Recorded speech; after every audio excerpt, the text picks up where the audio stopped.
This series is known for its complex characters, and with complex characters comes good villains.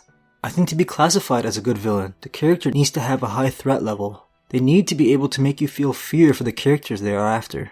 I think they also need to be unlikable in a good way, if that makes any sense. You should want to see them defeated, but be entertained by them. But most importantly, they need to have an in-depth reasoning or motivations behind their actions. So with all that talking out of the way, let me get into what my list would look like. I'll only be discussing characters that return to the current story, because if I added all the villains from the ancient lore, this video would probably be 6 hours long. At the very bottom of my 16 character list is Theon Greyjoy, the most pathetic Greyjoy and villain in the current story. He has since been on a path for redemption, but for a short while I would consider him a villain. He betrayed the people who raised him the first real chance he got. But he was a complete failure at really accomplishing anything and was quickly turned into a pet for Ramsay. His own men didn't take him seriously, and I think this line says it best. My men are bringing your people together in the courtyard. Why? So you and I can go down and tell them how you've yielded Winterfell to me. I won't. Yes, you will. I won't. I'll never yield. We'll fight you and throw you out. He was extremely unlikable for the short time he was trying to be this tough war villain, but there's not much else you can say about him. I think the best way to end his story in Season 8 is to fulfill his redemption arc and have him die saving his sister from Euron, so she could lead the Ironborn in the future, since she's a lot more competent than he ever was. 15th is the Warlock from Qarth, Pyat Pree. I do like how mysterious he was the short time that we spent with him, but like Theon, Pyat Pree didn't accomplish much. When we first saw him, he did seem like he was one of the most powerful characters in the series, with all the weird warlock magic, but it didn't help against the little dragon fire. I actually love his story arc in the books though. He's still not the most intimidating villain, but he wasn't quickly killed off in Qarth. A few warlocks under Pyat Pree actually try to hunt down Daenerys for burning down their sacred house of Undying, but don't make it far. I think talking about what happens to the warlocks is a huge spoiler for the Winds of Winter book that isn't out yet, so I'd rather not talk about it. If you are curious, just check out the Euron Greyjoy sample chapter. It's one of the craziest chapters I've ever read. I have Walder Frey 14th on the list. He may not seem like much, because on his own he really isn't, but he does command a pretty significant amount of power. House Frey is actually a powerful family in the Riverlands with wealth and a large army and a very strategic castle location. Even with the Frey reputation for being untrustworthy, Walder was able to fool Robb Stark and his army and lead them to their demise. Walder himself wasn't of course the mastermind behind the Red Wedding, but he had the balls to host it in his home after Robb dishonored him by not following through with the promise of marrying one of his daughters. He went from this gross old guy to one of the most disliked characters in the series. How hated he was is really clear when watching the whole Frey pie scene and how satisfying his death by Arya was in the show. Next is Allister Thorne. He's actually a major antagonist to Jon Snow during his time as a new recruit to the Night's Watch. Allister's bitterness towards Jon isn't actually revealed, but you can kind of figure it out when you learn about his backstory. He was a capable fighter of a highborn family and fought during Robert's Rebellion, only for the losing side, and was sent to the wall instead of being executed for it. What he did wasn't the worst crime, and one of the leaders of the rebellion happened to be Jon's quote-unquote father, Ned Stark. Allister is clearly more intelligent and stronger than Walder Frey, which is one of the reasons I rank him higher, but he had the influence of the Night's Watch to be able to have the commander at the time Jon Snow killed. Allister didn't like Jon, but what pushed him over the edge to want Jon dead was him believing all the decisions Jon was making as Lord Commander were going to get them all killed with the whole integration of wildlings. 12th is Viserys Targaryen, the most delusional character of them all, and possibly experienced the infamous Targaryen madness. It's hard to say whether or not he was truly mad. He lived a strange life that could have just made him bitter and traumatized. His mother always sheltered him from his father's madness, so he always believed them to be lies. And at a very young age, he and his mother had to move to Dragonstone from King's Landing because of Robert's Rebellion taking place. His mother died giving birth to Daenerys, and he was left with strangers. His father was killed by Jaime Lannister, and his older brother Rhaegar was killed by Robert Baratheon. The man who trained Rhaegar to fight took Viserys and Daenerys to Braavos where they would be safe. His name was Willem Darry, but he would soon die from an illness, leaving the two to fend for themselves. The servants that had been serving them in Braavos stole all their money, and the two kids had to sell all their belongings to survive. When Viserys sold his mother's crown, he lost any joy and became a much angrier person. They were invited to stay in the homes of some rich and powerful people all across the free cities in Essos, which gave Viserys the nickname Beggar King. When Daenerys is married off to Drogo after some planning by Illyrio to gain him an army, Viserys is pushed over the edge after seeing how well his little sister is being treated. He had been abusing her for a while, and when she got the power and respect he always wanted, he goes full crazy and Drogo puts an end to his madness. Next up is Cersei Lannister. After Tywin's death, the family's reputation was hit hard. Cersei was never as smart as she thought she was, and the only good move she made was keeping Qyburn around. He had the Mountain brought back to life to protect her with unquestioning loyalty, and had his own network of spies similar to Varys. She tells Qyburn about wildfire being somewhere in King's Landing, and after Qyburn locates the substance, they pull off one of the craziest stunts in the show. Many of the people who opposed her were instantly blown up along with the Great Sept of Baelor, a sacred place for those who follow the faith of the Seven. Roose Bolton is my number 10. Roose is different than most of the villains on this list. He's calm and collected, but brutal.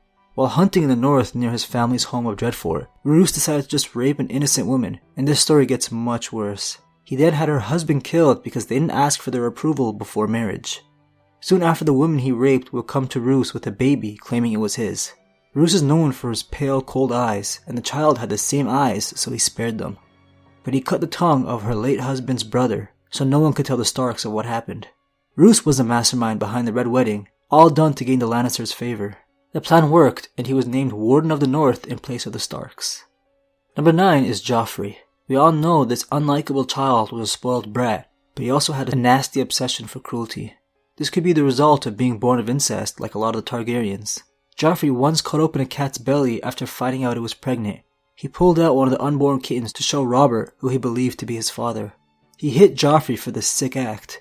Robert was always disappointed in his son and didn't really care for him. We see how far Joffrey would later take his cruelty in the current story. Olenna Tyrell didn't want this monster to be anywhere near her granddaughter and planned out his painful death. Next is Gregor Clegane, better known as the Mountain. There aren't many characters as intimidating as this guy. Not only is he the largest and strongest man in Westeros, he may be even more cruel than Joffrey. When his little brother Sandor, better known as the Hound, was 7, Gregor caught him playing with one of the toys that he didn't even care about. In his rage, he pressed his little brother's face against the fire, severely burning him to the point of his bone being exposed. To this day, Sandor is still deathly afraid of fire. To make things worse, their father tried to hide the truth of what occurred, telling people that Sandor's bedding caught fire. It's also believed that Gregor killed his sister. At almost 8 feet tall and extremely muscular, he goes into battle with heavy armor, a 6-foot-long sword, and a large shield, making him almost unbeatable, so the nickname of the Mountain that rides is earned. As a teen, he was knighted by Rhaegar Targaryen, which made Sandor despise the idea of knighthood. Sandor would never take a knight's vows because of this. Attacking his little brother and killing his sister wasn't enough for the Mountain. He's also believed to be responsible for the death of his father during a hunt. After his father died, the family keep went to him. The moment this happened, Sandor left their home to serve the Lannisters. It's believed Gregor killed his first 2 wives and numerous servants. The dogs are even afraid to enter the keep's halls. Since this is George Martin's writing here, the Mountain's character is a little more complex than just an angry brute. His squire says he suffers from extreme headaches and regularly consumes vast amounts of milk of the poppy, a painkiller. This could explain why he's so easily agitated, or maybe he's just suffering from a brain condition making him this twisted, or it could just be all the painkillers. He's killed one of his own men because he was snoring too loudly. He and the men that he commands have raped and killed countless people. He only leaves his home to fight in wars or tourneys. His cruelest act is probably killing the wife and son of the man who knighted him. Rhaegar's wife, Elia Martell, was raped and killed at the end of Robert's rebellion, and their infant son was thrown against the wall. This was under Tywin's order, but it takes a messed up character to do that kind of shit. The Mountain has only gotten more intimidating after Qyburn's experiments to bring him back to life after being fatally poisoned by Oberyn Martell in an act of revenge for what he did to his sister and nephew. This list only gets crueler with Ramsay Snow. We see how far he'll take things in the books and the show. What we don't see is what he did to be taken in by his father. Ramsay was a bastard and had no place in his family castle, Dreadfort. Roose did have a highborn heir, Domeric Bolton, who once visited his half-brother. Domeric never made it back. The maesters said it was a problem with his stomach, but everyone knew, including his father Roose, that Ramsay poisoned his own brother who just wanted to visit him. In the second book, when his father was out fighting the war with Robb Stark, Ramsay would act out. House Hornwood in the north lost their lord and heir, so Ramsay decided to force the widow of the late lord to marry him and name him the Lord of House Hornwood. After it was official, he locked her in her tower, where she starved to death after eating some of her fingers to try to survive. Number 6 is the Mad King. He died before the start of the story, but his life has drastically affected the majority of the characters in the series. Aerys Targaryen II was born of incest and also married his only sibling, Rhaella Targaryen. He was your normal prince, exhibiting no sign of madness until his later years. He slowly became more and more jealous, paranoid, and cruel over the years. At one point, he was held captive in a dungeon, which really turned him into the Mad King we all know. He also had a strange obsession with fire. One of his most known acts of cruelty is what he did to the Starks. After his son Rhaegar disappears with Lyanna Stark, her older brother Brandon Stark, who was the heir to Winterfell, rode to King's Landing for answers and justice. Brandon was arrested by the Mad King for this, and his father, the Lord of Winterfell, was ordered to come to King's Landing to answer for his son's actions. Brandon and his father were killed in a horrible way. Lord Rickard Stark was burned alive, while Brandon was forced to watch with his neck tied and his sword just out of reach. Brandon ended up strangling himself trying to reach for the sword. The Mad King took things even further when he ordered Lord Jon Arryn to send the heads of his wards, Ned Stark and Robert Baratheon, in case they rebelled against the Iron Throne. Well, they did, and it ended with his personal Kingsguard, Jaime Lannister, killing him after he wanted to burn down all of King's Landing with wildfire. Number 5 is the Night King, a terrifying, incredible threat to every character in the show. He's not higher on the list because I'm not a huge fan of his motivations for killing anything and anyone. We don't know if there's a Night King in the books, but in the show, it's explained that the Children of the Forest created this White Walker race as a weapon against the First Men thousands of years ago. I don't know. Maybe if we get more information in the final season, I'll change my mind about this placing.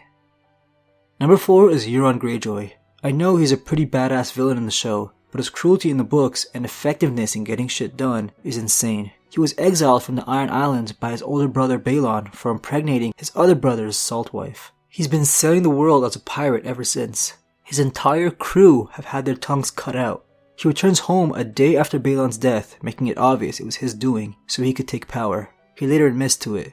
He claims to have walked the ruins of Valyria that no adventurer has survived. He does have some artifacts that may make this claim real.